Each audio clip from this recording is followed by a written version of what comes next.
والصلاة والسلام على رحمة لله العالمين وحجته على الناس أجمعين سيدنا وشفيعنا وحبيبنا وأسوتنا ومعلمنا محمد صلى الله عليه وسلم وعلى آله وأصحابه والتابعين إلى يوم الدين. السلام عليكم ورحمة الله وبركاته. برادران عزیز و گرامی، ما نیز در این نوبت خودمان همه شما را به این ماه بندگی، به این روز بندگی، به این بهترین شب در میان همه شبها تبریک و تهنیت میگویم و از خداوندی که بسیار بسیار مهربان است خواهان او را دارم که الله مهربان این طاعت و عبادت و بندگی را از یکایک ما و شما قبول بگرداند و آن مژده ها و آن بشارت های را که قبلا از دامله های بسیار عزیز شنیدیم، خدای مهربان ما و شما را به اون هدیه ها و به اون مکافات ها نائل و موفق بگرداند.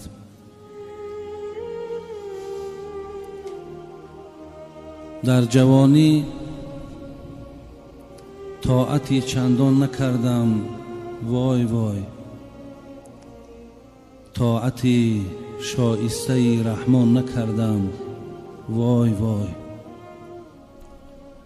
در جوانی طاعتی شایسته مشکل می نمود، مشکلی خود را چرا آسان نکردم، وای وای. با پدر نااهل بودم، از غرور و جاهلی با برادر شفقت و احسان نکردم، وای وای.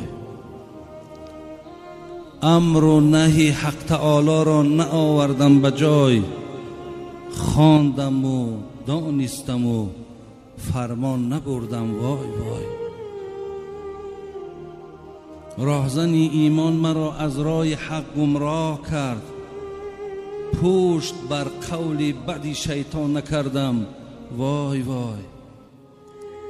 عمر خود را صرف کردم در پی این نفس شوم، عمر را برباد دادم بی مناسب، وای وای. از برای توشه فردا نکاشتم دانه، یک گل از باغ عمل خندان نکردم، وای وای. اینما اموالکم اولادکم را خوانده ام، یک نظر بر آیت قرآن نکردم، وای وای. در پی نیکان نرفتم چون سگ اصحاب کهف، در پی نیکان نرفتم چون سگ اصحاب کهف. چند روز خدمتی مردان نکردم، وای وای. نه طواف کعبه و نه خدمتی صاحب دلان، یاد حشر و تابعی میزان نکردم، وای وای. از قیام و از قعود و از رکوع و از سجود یک عمل مستوجب ارکان نکردم، وای وای. یا الها از کرم جرمی عزیزی را ببخش، زان که یک توبه برای آن نکردم، وای وای. عزیزی سمرقندی که ایره عزیزای خدا نسبت به عصرهای 19 میتین، یعنی تصنیفات این عزیز خدا برادران عزیز 200 سال پیش بود، به سوی ما و تو بود این اشارت، رسیدن آن عزیزان خود به مقصد. این وای وای که این عزیزای خدا گفتن میگد این برای حال خودشان نیست. برادران عزیز، رسیدن آن عزیزان خود به مقصد. این اشاره به سوی ما و شما بود.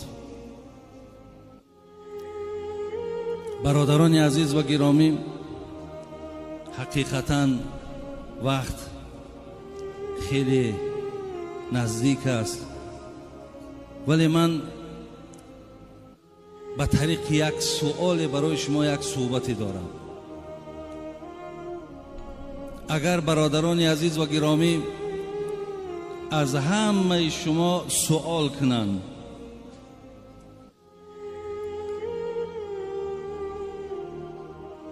کدام نعمتی هست که خدا به شما داده است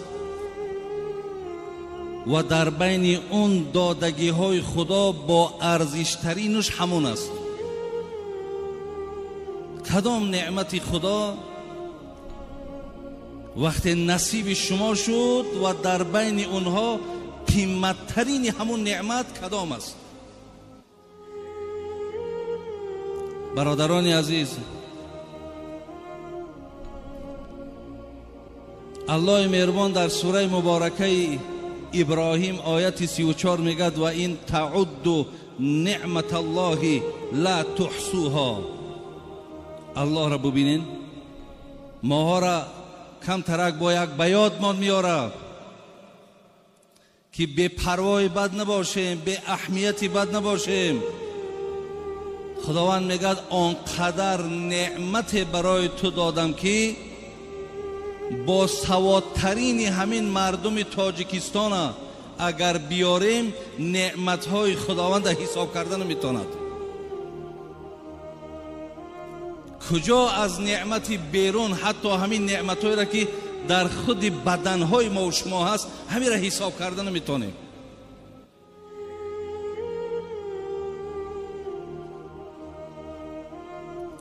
پس برادران عزیز و گرامی، همین است که حبیب خدا گفتند عملهای شما را جنت نمیبرد. گفتند حضرت خود شما را هم عملهاتون جنت نمیبرد؟ گفت خود من هم عملم جنت نمیبرد، مرا رحمت خدا به جنت میبرد. زیرا در عوض این قدر نعمتی که خدا داده است برادران عزیز، با عبادت اینها را ما به جا آوردن نمیتونیم. پس وقتی که نعمت هایی که خداوند برای ما و شما داده بوده است به عدد بوده است، در حساب اونها ما و شما که لال ماندگیم حساب کردن نمیتونیم. پس سوال همین است، با ارزشترین نعمت در بین این نعمت هایی که الله بر ما داد چی هست؟ شاید برادرای عزیز جوابها هر گونه باشد. ممکن شخص گوید که فرزند بهترین نعمت خداست. شاید نفر گوید مال و ثروت بهترین نعمت خداست. شاید دیگر آدم پیدا شود گوید که تن صحت بهترین نعمت است. شاید کسی دیگر پیدا شود گوید زیبایی که خدا به انسان داده است بهترین نعمت است. خلاص هر کی یک چیز میگوید. ولی بعد نعمت اسلام برادران عزیز، بهترین نعمتی که خدا به انسان داده است این وقت است. وقت. شاید برادرای عزیز وقتی که من وقت میگم، ولی طغرل میگه بنای طاقتم را سوخت طغرل مصرعی بدیل. طغرل میگه همین مصرهای بدیل میگه تماما حیات ما دیگرگون کرد، مقصد جگرها ما سوزان. بنای طاقتم را سوخت طغرل مصرعی بدیل که طاق عمرگر بیشکست ممکن نیست تعمیرش. یعنی مساله هایی که عمر می سازند برادر عزیز، اون مساله ها یکی همون وقت است. شاید برادرای عزیز وقتی گپ درباره وقت می روه ممکن که نه آنقدر جالب باشد، نه آنقدر برای شما پسند باشد. برای چی؟ برای که شما به قدر همون وقت نمی رسید. وقتی که شما به قدر وقت نمی رسید، ارزش وقت که نمیدانین حتی در گیردش صحبت هم بسیار بی تأثیر میماند. ولی برادرای عزیز، علما چگونه حضرت داملا از آیت‌های قرآن، کلمه‌های قرآن، حرف‌های قرآن برای ما و شما بیان کردن. علما میگن در قرآن 74 جا خداوند با شب قسم خورد، 54 جا با روز قسم خورد. ببینید خداوند میگه واللیل اذا یغشی والنهار اذا تجلی. خدای مهربان میگه والضحی واللیل اذا سجی. خدا میگه والفجر. خدا میگه ولیال عشر. خدا میگه والعصر. ببین خداوند به چیزهای قسم میخورد که اونها ارزش دارند. الله را ببین به وقت قسم میخورد که این شب و روز، این زمان، اینها ای وقت عبارتند. زیلهاست برادرای عزیز، شاید که ما باز تکرارم شود ما به قدر وقت نمیرسیم. آیتی هست برادرای عزیز در سوره مبارکه مؤمنون، آیت 99 و 100. اعوذ بالله من الشیطان الرجیم.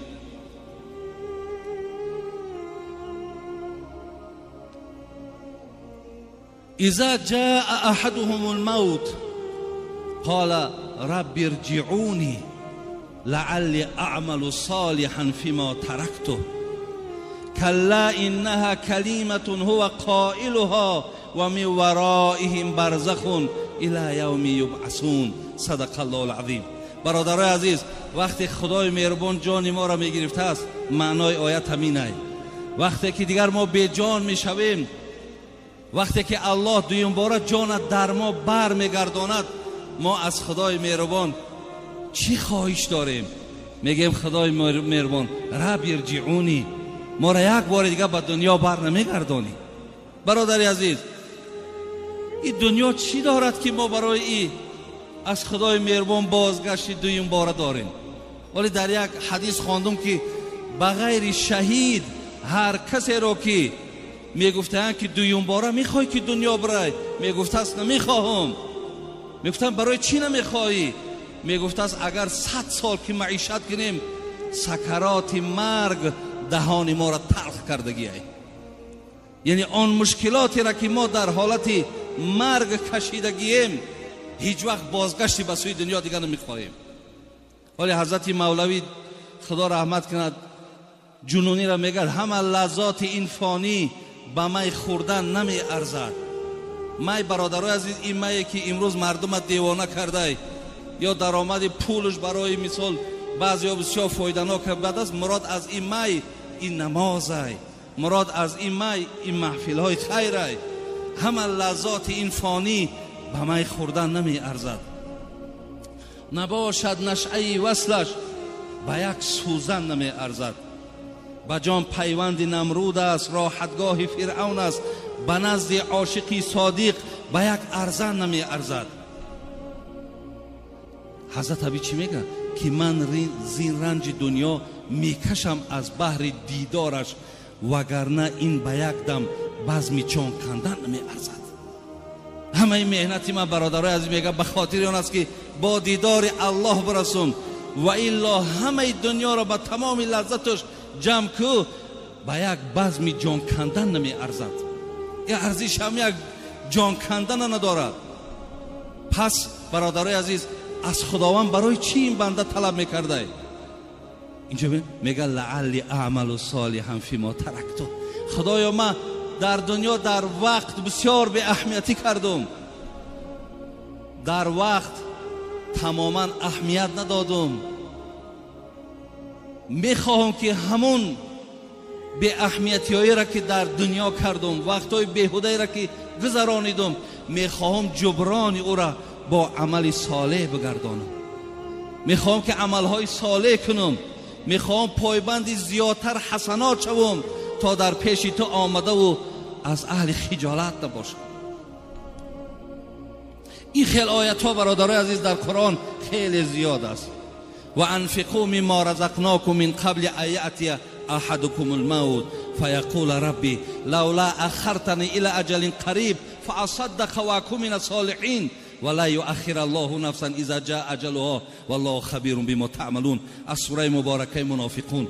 بین اینجا دام مردک زارا میکرده خدای یک تکاملش در دنیا کی مانده است، وقتی پیش خدا که میرفته زارا میکرده است، میدیده است که دیگر از این موسیقی و از این مقصد دستی بیچاره را نگرفتم، زارا میکرد خدای بگردانم باز پس برم تا که همون مال ما در راه خدا صرف کنم، بگردان تا برم عمل صالح کنم. همه این آیت ها برادر عزیز دلالت به بزرگی وقت میکنه، دلالت به بزرگی وقت. اینجا برادرای ما درباره آیت های قرآن گفتن. من دیروز برادر عزیز اکای پیش خودم همه تلفن سکوندمیر دارد کو ثانیه را حساب میکنه 1 2 3 و 4 و 5. به خدای مهربان قسم که من خودم یک تخمین کنم همون سکوندمیرش اکو جخیدم گفتم که در 1 مینوت من چند بار این سوره فاتحه را خوانده میتونم. همون را زیر کردم. الحمدلله رب العالمین الرحمن الرحیم مالک یوم الدین ایاک نعبد و ایاک نستعین. خب آمدم ولا زالین آمین باز خواندم در 1 دقیقه برادر عزیز 5 بار سوره فاتحه خواندم.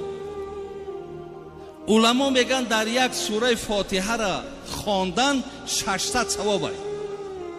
تصور کن در 1 دقیقه 5 بار 3000 ثواب در 1 دقیقه. ببین چقدر ما اهمیت نمیدیم. 1 دقیقه در آدم میتواند 3000 ثواب صاحب شود. بهترینی یا گویم از همه حمدی که نزد خداوند محبوب و بالاست کلمه لا اله الا الله در 1 دقیقه تا 50 بار 60 بار بگو. همچنان تخمین کردم 15 بار سوره اخلاص در 1 مینوت خواندم. برادر عزیز ما میتونیم اینا بین 45 میشود 5 مینوت دیگه مونده است ای کی میشود گفتم کی میشود قد میگذرونیش. اگر همون 5 دقیقه ده تا اگر از امینا از ذکرها اگر بگذرانی بین چقدر ثواب دیگر در رمضان جمع میشه. زیلی هاست برادر عزیز وقت بسیار. حتی حسن بصری یک سخن زیبا داره میگه وقتی که آفتاب روشن میشید است روزی نو که می آمده است میگه همین روز به آدمیزاد میگفته است ای فرزند آدم من شاهدی همه کارهای تو هستم، پایبندی کارهای خوب شو تا زیرا اگر من رفتم دیگر بازگشت ندارم. حقیقتا برادرای عزیز وقت کشتن وقت گذرانیدن راهش زیاده ولی وقت زنده کردن راه نداره. وقت کشی آسانه ولی وقت زنده کردن نیست برادرای عزیز و گرامی. یک قصه شیخ سعدی میارد میگد ز عهد پدر یاد دارم همه که باران رحمت بر او هر دمی. در آوان طفلیم لوح و دفتر خرید ز بهرم یکی خاتم زر خرید. شیخ سعدی میگه خدا که پدر ما رحمت و مغفرت کنه دست ما گرفت میگه و بردکم مقصد بازار کتابم خرید لوازمات مثال تعلیمی را گرفت حتی یه لوح هم برای قرآن خوانیم گرفت. ولی دادرای عزیز ما و شما عجیب شدگیم همین قدر از قرآن خوانی دور شدگیم. نمیدانم برای چی سببه که شما قرآن نمیخوانیم. یک نفر میگه نزد حضرت انس روایت میکنه میگه یک کس پیغمبر گفت هل تزوجت زن گرفتی؟ گفت والله لا. گفت ما اتزوج به حضرت قسم به بزرگی خدا زن ندارم یکی یگان مالی ندارم زن بگیرم. برادر از پیغمبر چیز گفت؟ گفت الیس لک قل هو الله احد گفت سوره قل هو الله احد میدونی؟ گفت بله. گفت ثلث القرآن، این سیاق قرآنه. گفت الیس لک اذا جاء نصر الله والفتح، سوره اذا جاء را میدونی؟ گفت میدونم. گفت ربع القرآن، این چهارک قرآنه. همچنان گفت سوره کافرون میدونی؟ گفت میدونم. گفت ربع قرآنه، چهارک قرآنه. گفت سوره اذا زلزلت هم میدونی؟ گفت میدونم. گفت این از چهارک حصه قرآنه. بعد حضرت آخر گفت تزوج زن بگی. مقصد زیاد که سوره قرآنه، زیاد که تلاوت قرآنه. یعنی از مال، از زن و ای فرزند ده گفت تلاوت قرآن مهمتره. برای می برادری عزیز، این قرآن خواندن یا قرآن تعلیم گرفتن این یگان زیان ضرر برای جامعه ما با یگان سیاست ما نداره. ای قرآن خواندی در حق جان دعا میکنی، برکت قرآنه که الحمدلله این ملک بین تنجی شوی، آماری شوی، اخلاق خوب شوی، همه ایو هم از طفیل قرآن هم از برادر عزیز. برای همین شیخ سعدی گفت همین را خرید داده کمو، یک انگشتری قیمت من خرید. بدر کرد ناگاه یکی مشتری، با خورمای از دستم انگشتری.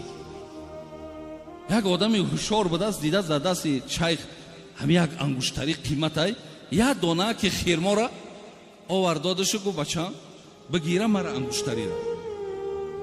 میگه انگشتری را دستم گرفت، چون نشناسد انگشتری طفل خور، چون نشناسد انگشتری طفل خور